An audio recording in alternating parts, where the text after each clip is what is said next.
How to make slime without glue. Method 1. Using dish soap and cornstarch. Squeeze 1½ tablespoons 22.5 milliliters of dish soap into a bowl. Stir in some food coloring or glitter, if desired. Add 2 tablespoons 15 grams of cornstarch into a mixing bowl.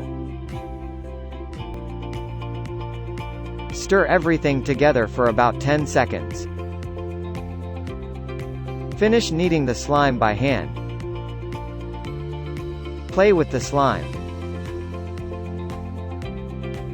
Method 2. Using yogurt and cornstarch.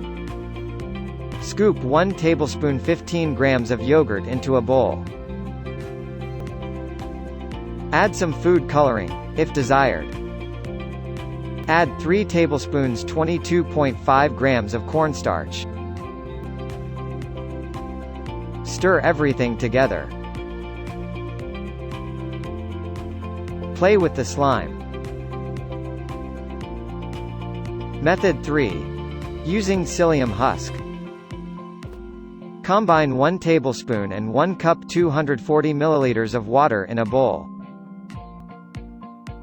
Allow the mixture to soak for 5 minutes. Add some color, if desired. Stir the mixture with a spoon. Microwave the slime for 5 minutes. Chill the slime in the fridge. Thanks for watching. Subscribe.